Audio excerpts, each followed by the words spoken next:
Hello and welcome to another episode of The Lion's Den. My name's Toby Bennett and today we are talking about how to build the best Dark Angels list possible in the current meta and hopefully for metas in the future. The examples I'm going to use are obviously going to be relevant to today's meta, but hopefully the core concepts that I'm going to be trying to teach throughout this video will be able to be used throughout the edition and on to 11th in the next year. So let's get to it. First of all, we need to think about what are the key elements that we're taking into mind when building our Dark Angels list. What do I need to plan for? When do I need to score X cards? When do I need to have the ability to be able to get to this objective? All of those kinds of things. Obviously, the nice answer is immediately and all the time. But let's be frank, that's not how Warhammer works. So working out where you're willing to make those compromises is immediately a good place to start. Where can you sacrifice speed for durability? Where do you actually need to go, no, I need to accept that this is a unit that's likely to die, but because of its speed, it needs to be in the list. I think a very important caveat to this, and very important for the examples that I'll also give, is how much the current meta and the terrain come into it. Dark Angels can often have some incredibly hostile metas. So metas where, say, Sisters currently are obviously very dominant. That's a very hostile meta, but you would also see with World Eaters being very dominant, they are a far better matchup. The 20 brick is still quite swingy for Dark Angels to deal with, but for the most part, that is a reasonably solid matchup. Meta does really come into this and you do need to plan for it appropriately, and particularly when you're building, maybe if you're building in a more local meta, do plan for that local meta. You want to do that sort of 90%, the standard, and then it's that 10% bit of gold dust that will, win you the tournament. And I think that's always been the thing. It's been those tiny changes that I've made just before a tournament that have really elevated that list, if that list has then performed. And often if I haven't elevated that list, or I haven't made a change, that's where the list falls down, and that's why I don't do as well as usual. If there is that happens. In terms of those core elements that you'll always need to be successful, we're going to cover them in quite a lot of depth, and particularly the units that I like to use for them and why I like to use them. But in all honesty, this is not a Dark Angels exclusive thing. This is something that you need to bear in mind regardless of the army that you're building. Everything, when you're writing that list, everything should have a job, because that's how you can then evaluate the skill of that unit in performing that job. Because otherwise it's just like, oh, okay, well, I'm going to take these Deathwing Knights because they're durable. Great. What are they durable into? What are they doing with their durability? Why do they need to be durable? These are the questions that you then need to ask yourself so that these units are being as efficient as possible. And we're really going to try and break that down in this video. So without further ado, we're going to start at the other end of the scale to durability, and that's early game point scorers. So these guys, you'll often hear me referring to these units as the skirmish units. So that's, your initial push, your initial foray to sort of, get rid of some of your opponent's scoring units, start getting a bit of board dominance. Maybe it's just securing some secondaries or forcing your opponent to do something, those kinds of units. So oftentimes that's where speed is really prioritized. So that's your fast units, your infiltrating units, scouting units, just units that can go and get that presence early.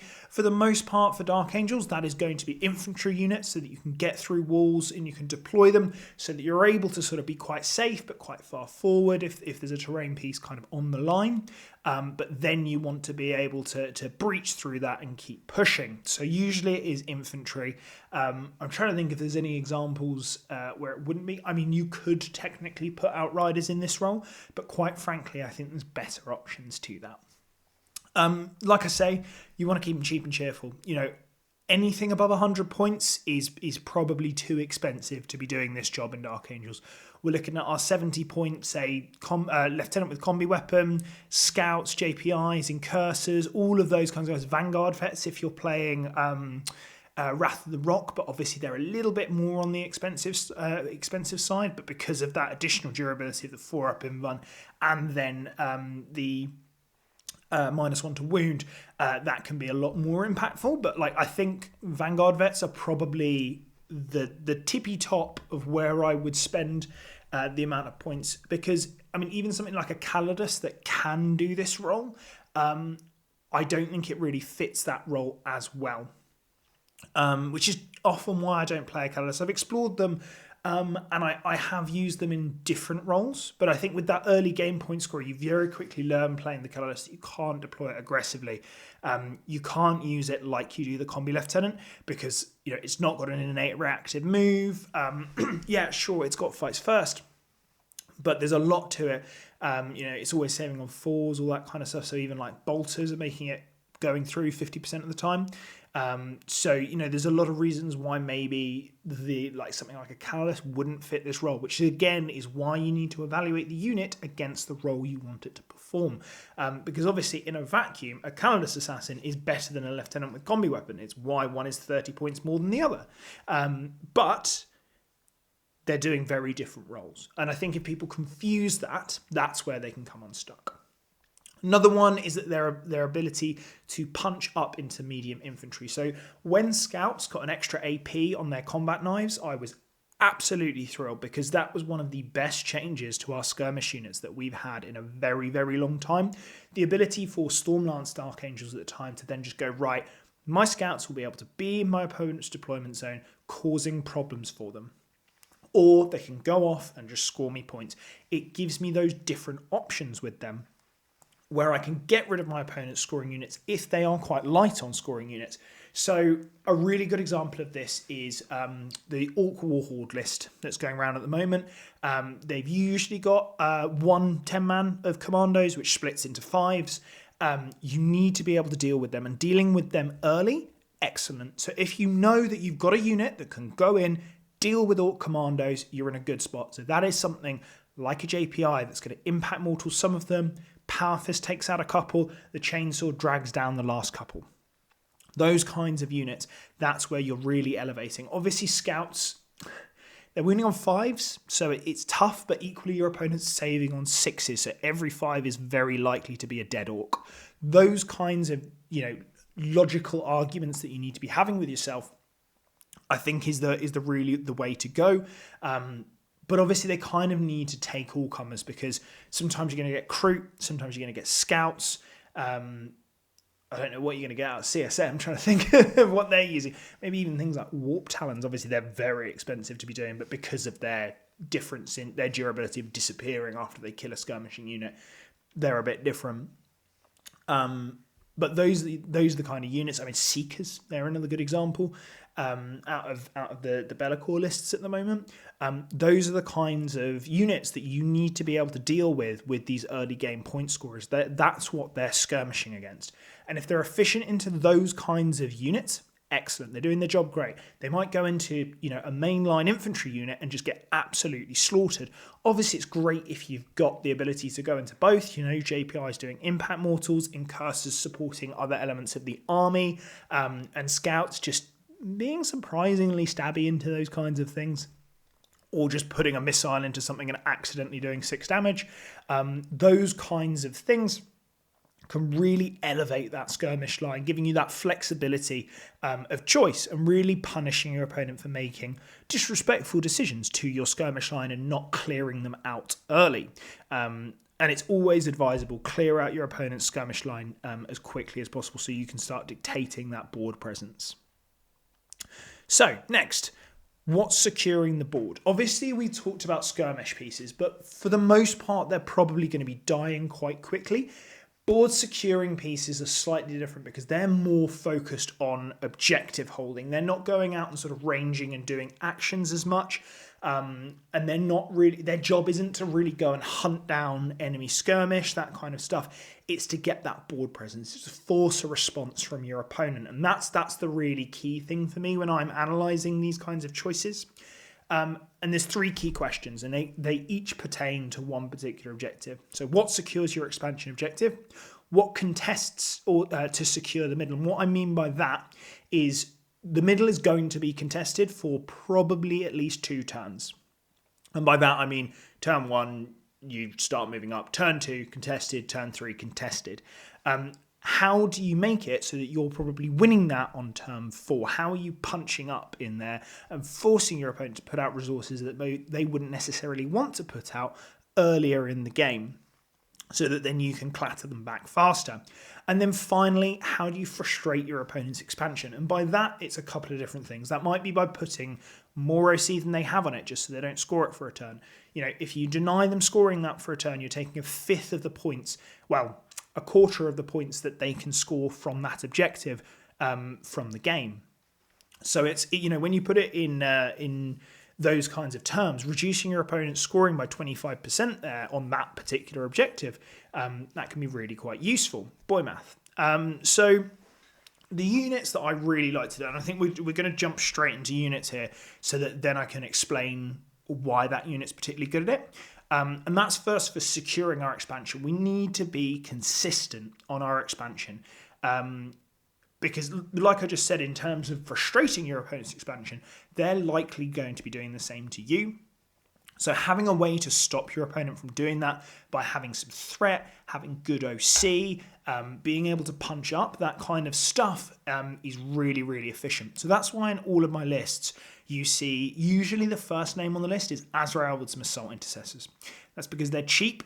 They're incredibly efficient. We know that Azrael needs to be in every Dark Angels list at the moment, maybe with the exception of some of the Company of Hunters lists. But Azrael is exceptional in every other list. We know he needs to be there. The reason that I go for Assault Intercessors is a couple of reasons. So I use them to go and secure my expansion, and if I need them to, they push up from that point. Azrael's 4-up invuln gives them that sort of durability and really make sure that your opponent has to commit something a little bit extra into trying to deal with them. The ability to re-roll wounds if they're on an objective, that in combat obviously, that again elevates their ability to defend that objective, because if your opponent charges something that's reasonably chaffy and doesn't pick up that full squad, they're likely getting picked up unless they've committed something really quite relevant. And if they've committed something relevant, it's not in the middle. It's not protecting their expansion. So that's when suddenly it starts becoming quite important that you're punching up. And Azrael with reroll wounds is a very, very good way to do that. Next is their OC. So the fact that they are battle line and that they're 2 OC apiece is really, really key. And when I talk about Outriders later on frustrating your opponent's objective, that's going to become really evident, because having 11 OC that just sits on that objective and makes sure it's safe, it means that people, they can't just throw forward, say from Drakari, 5 witches. 5 witches go sit on that objective. If you're putting something like a Deathwing Knight on there, or a Ballistus Dreadnought, what's happening? You're losing it. So again, that's the kind of frustration they can do, and they don't mind losing 5 witches. They've split them in a venom. They've got the succubus with the 5 witches elsewhere causing you problems. So that's the kind of logic that you need to go, okay, so if I stick 11 OC on this objective, they're going to have to put at least 2 units in, or something more relevant, into just stopping this unit that is, 190 points? Yeah, 190 points. So yeah, that's less than 10% of your army, and it's basically guaranteeing that you're going to be securing your expansion. That is really, really key to me. And I know a lot of people go, but Sternguard, their damage output's better. But again, it comes back to that. What is the job of that unit? Because you want Azrael to get you as much extra CP as possible, you want him to survive to the end of the game. If he is protecting your expansion, but has the capacity to sometimes push forward, excellent. He is getting every bit of value because he's scoring you points, he's skirmishing down your opponent's objectives, he's scaring your opponent away from charging at your expansion, or he's forcing them to commit something more relevant. And even if they do commit something more relevant, oftentimes he can just go, cool, bounce it off. And, that 4-up invuln is no joke. Sometimes you just roll 4s and your opponent just gets sad. And the fact that he's a 2-up, 4-up with 6 wounds and protection to mortal wounds, it just really elevates him in that position. And let's be honest, he's not bad at shooting either. Heavy bolt pistols, they're not world breaking, but his plasma gun's pretty damn good. So if he needs to push, usually there's a nice bit of staging by your expansion. and that can get you going forward really nicely. But that comes with the caveat that you do need to make sure that your opponent can't throw something too fast into him and pick him up nice and early. You need to have those scouts with the JPIs pushing up so they take that first hit, and then he's able to follow up and then consolidate back onto the objective and get nice and hidden. So don't just run him straight. Another one that's actually really good at doing that, and this is going to segue us nicely into contesting to secure the middle, is the Lion, because, his OC lets him down a little bit in this regard, but 4 OC is not bad. But who really wants to then go and try and fight the Lion on your expansion? And then he's secured that. They're probably trying to reduce his efficiency by letting him fight less. So they're probably going to start moving away from your expansion, which allows you to then move the Lion onwards, keep pushing with him, and get Azrael onto that objective, secure, done. And then you've got that flank nice and secure because the Lion's continuing to push. Azrael and his durable unit are staying on that objective, keeping it secure with their good OC, and you're causing your opponent problems. So speaking of the Lion, I think he's really good to contest and secure the middle objective. So what I really like single characters for this quite a lot, as you can see from my choices of the Lion or the Captain in Gravis armor with the Artificer armor enhancement from Gladius. Now, the reason that I think these units are so good at doing it is because they force a response from your opponent. So I prefer to go with the Gravis Captain first because he's 90 points, obviously with the enhancement, and he just doesn't die. That's the kind of unit that is like perfect. Yes, my opponent can out-OC him really easily, but then with his damage output, he's killing most 5-man units. You know, your opponent puts out 5 Legionnaires to out-OC you, or they put 1 Legionnaire on there. Cool, charge him next turn. Power Fist's got 5 attacks, Sword has got 2 attacks. At 7 attacks, hitting on 2s, 5 of them wounding on 2s, the others wounding on 3s, all at AP2. You are probably picking up that squad or leaving it so dead that it's not doing anything. And that will put you in an excellent spot to then just keep, if your opponent wants to play that trade game, no problem. Because you're killing their tradable units before you then commit your relevant units. And then suddenly, to stop you just going, cool, well, I'm just going to leave this Catan captain here. Like, what are you going to do? They've got to put something relevant in, and that's when you get your hammer blow. So that's what I mean by that kind of contest to secure. And those units, you want them to be able to punch up. You want that durability. The OC is less relevant because you're probably losing these units at a decent pace. I think this, like the center, is definitely where durability comes into it a lot more than speed or high OC. Obviously, high OC is great if you can like last for ages. Like if you're playing like 20 Necron Warriors, shove them on that middle objective and go, cool, this is mine. 100%. But I think for us as Dark Angels, we need something to be durable that is not a Deathwing Knight, because if you throw Deathwing Knights in the middle, you're probably losing that 250 point unit reasonably easily because your opponent can get sight lines into the middle and shoot pretty swiftly. The reason that I use the Lion in this example, because you're probably going, well, Toby, why would I put a 315 point unit there then? That seems really dumb. And yeah, on the surface, it seems really dumb, but you lone up him behind a wall, and then your opponent is going to have to usually get nice and close to try and deal with him. If they can get nice and close and deal with him, don't do this. It's a little bit of situational awareness in that regard. But if your opponent's big guns are on their flanks and they're not going to be able to get within 12 of you, why not do it? And if they're trying to push you in the center in combat, even better. That's where Fights First really takes its own. And not only that, suddenly if you're in Wrath of the Rock, you can start abusing the charge strat. The counter charge strat with the Lion. Obviously it's only 3 inches, but if they come on that objective, if you're sitting in the middle of that objective and they want to try and out-OC you, cool, Leonine aggression, kill. Like it's so powerful. So that's why I would use the Lion and the Catan captain as a really good example. I think you've got to have a bit more of a measured approach to how you do this one. And when you want to fight your battles and when actually you just want to keep your opponent honest, which we're going to talk about later. But I think that's very much dictated by the pace of the game. And then finally, we're going to talk about Outriders. So the reason that I picked Outriders is because they're 80 points, they're cheap as chips, so I don't really care if they die.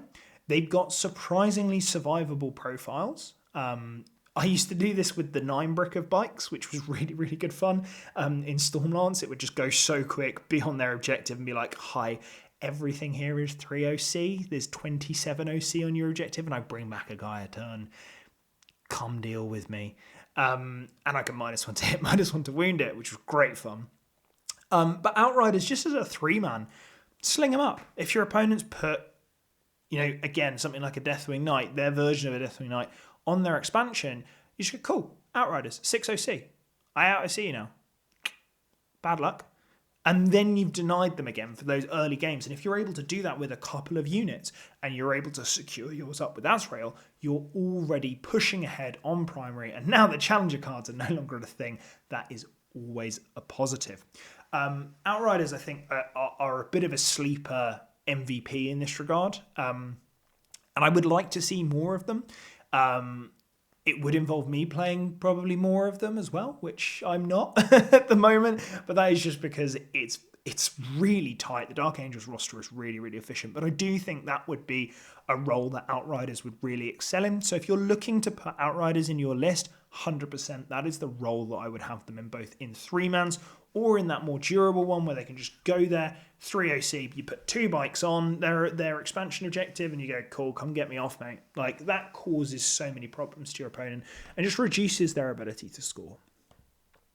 The hammer blow. I mean, this is probably the one that comes as least shock in this video. It's Deathwing Knights. Who'd have thought?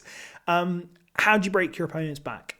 Well, for most of this edition, since the Dark Angels kind of not Codex, but like Codex redo, because it really needed it, the Deathwing Knights have been the go-to answer for this. And usually 15 of them, because they go into the middle, super durable, super killy, deal with any problem in front of them. And then your opponent, when they try and clap back, they probably don't kill too many, and you keep on pushing, and that efficiency, because each Deathwing Knight is as good as it is able to keep reasonably high as they push on. Do you need to do this? Do you need to break your opponent's back? It's a playstyle thing. I like to. I think it's kind of that moment where you have that hammer blow, you kind of twist momentum. I think it's very difficult, like on that turn 2-3, if you break your opponent's back and break their momentum and really push ahead with yours. I think it's very mentally difficult for a lot of opponents to then recover from that. So I think, that can be a very useful strategy, and it's something that I really do like using, regardless if I'm using Dark Angels or different armies. It's something that I like to do to really then push me forward and not have to worry about end of game scoring as well. But you don't have to do it. There is definitely an argument for Dark Angels with that more durable trading, Wrath of the Rock. You can usually use them to out-trade your opponent, because that -1 to wound really just confuses your opponent's maths. So there is definitely an element to that. My way of doing it, which I do really like, does come with a caveat that we are in an extremely killy edition, and this is why sometimes Deathwing Knights do struggle, because even though they are durable, they are costed because they are so durable, but actually the edition is so killy because we look at things like 10 Fire Dragons and Fuegan, sustained on 5s if they use the strat, and Lycus, like, then suddenly there's real problems in front of those Deathwing Knights real damn quick. Admech are another great example that they can just kill Deathwing Knights pretty efficiently and pretty easily. Are we able to keep up with that? Can our hammer blow fall and keep going? Because I think with Dark Angels, our hammer blow is different to, say, something of an Eldari or a Sisters, where it's a glass cannon. Like, they'll do a huge amount of damage, but if you tickle them back, they're dying.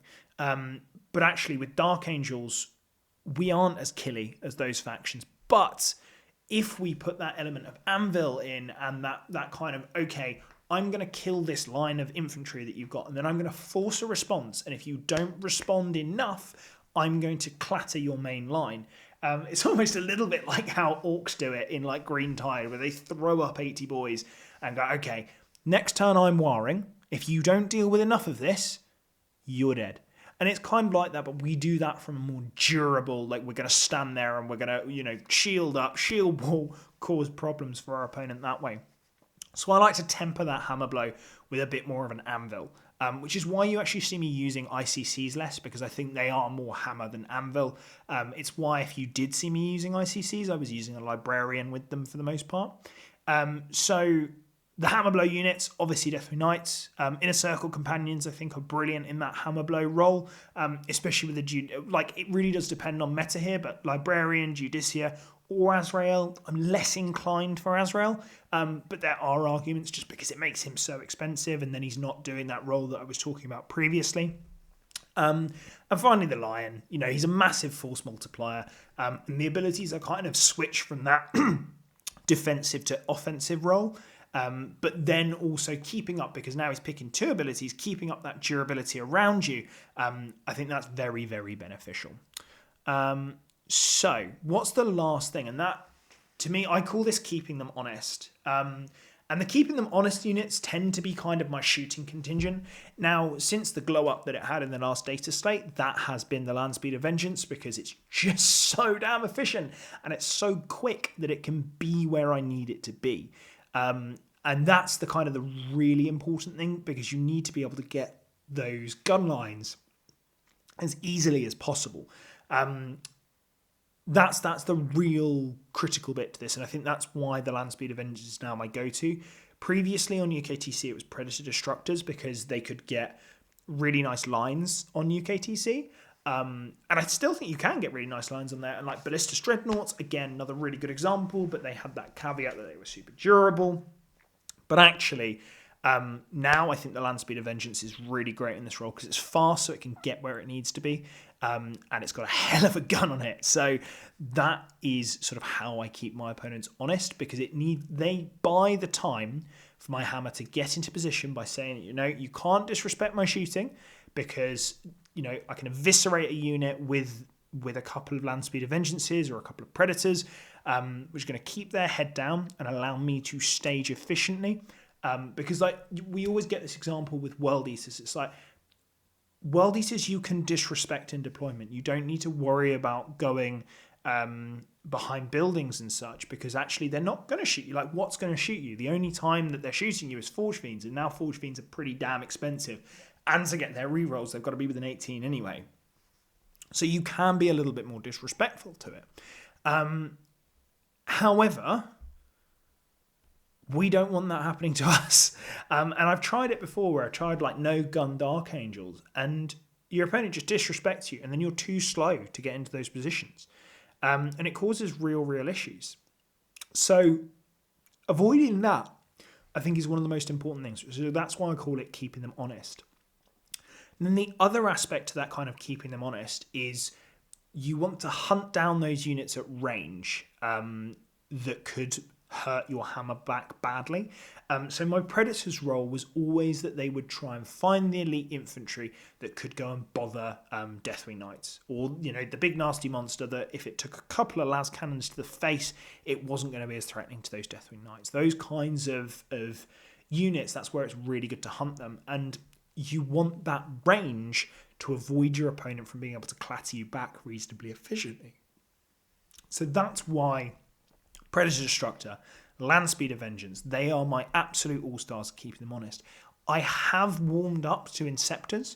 I think just having something that can 6-inch deep strike is really efficient for like some amount of mission play, but also just going, I'm going to keep you super honest with your screening and keeping resources out. Your opponent has to either keep thinking about 6-inch deep strike, or they have to just disrespect and hope that you don't do enough damage with the 6-inch deep strike. And Inceptors are very, very good at proving that wrong, especially in Gladius when you give them the ignore cover extra AP strat. And then, to be fair, I think they'd actually probably be pretty nasty in Wrath the Rock as well, because obviously plus strength for their guns. So the plasma going up to, I think it's strength 10. I think it's 8 on the overcharge. Obviously, the only caveat to that is I prefer the bolter, just because like I don't like rolling ones and losing a 40-point model. That stings quite badly. Obviously, there are ways to offset that with the lion and all that kind of stuff, but for me, that is one. It's not so much a position that I would want to be in. So I personally take the assault bolters and use them to deal with kind of medium to elite infantry, especially when we've got like lots of Sisters of Battle around, lots of Berserkers, lots of Eldari, all that kind of stuff. So I think Inceptor's just like kind of keeping your opponent guessing where they're going to be and then going, well, now I've got 3 wound T6 dudes here. They go 10 inches and they have assault. So you want to come and deal with them? Because those guns were pretty nasty into you last turn. So, it distracts them from shooting your hammer blow when your hammer blow has committed as well. Which I think is another really nice position for them to be in. So the final slide of this is actually just the list that I showed last week. This should all make perfect sense from that video, from what I've said during the video. And hopefully I'm just going to have a pause of this and go through each unit and go, why has he picked that, and match it up to the different section. I think the only one that I've not mentioned is intercessors are self-explanatory. They hold home. You need something to hold home. I'd choose intercessors rather than say infiltrators because sticky is just so useful, and then I can fling them up late game and they can start shooting stuff. And particularly good against Eldari when you're like, right, there's an Eldari problem there, 20 bolter shots at it, it's gone. That is quite helpful. And I think if you've got like Drakari or as I say, Eldari, maybe even Sisters, like this is a good way to deal with them. And then the other is the Phobos Lieutenant. For me, I use it. So I think a lot of people are like, is that not just a combi lieutenant? And I'm like, no, I didn't quite have the points. I had 55, so that's what I got. And the reason that I opt for the Phobos lieutenant is actually because he gives me that flexibility of, I can infiltrate him, but he can then scout back, just like infiltrating scouts.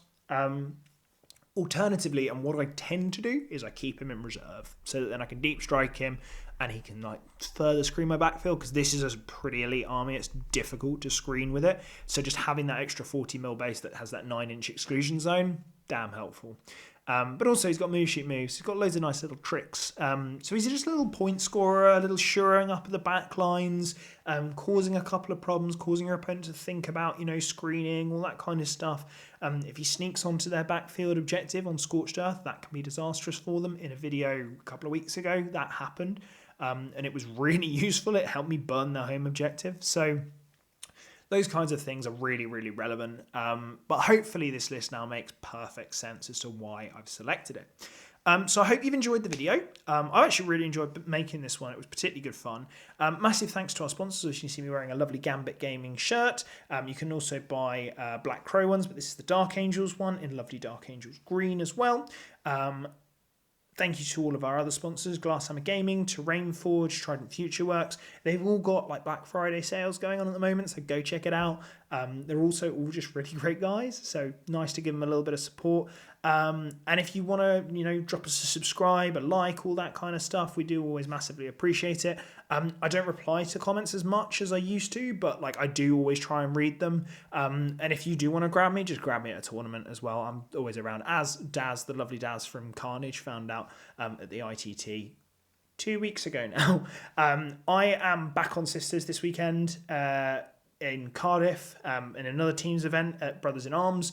But I am looking forward to getting some Dark Angels on the table, especially when the next slate drops. I think it's going to be quite an exciting meta for Dark Angels. But yeah, most importantly, stay loyal, fuckers, and I'll see you in the next one. Thanks for watching, guys. Bye.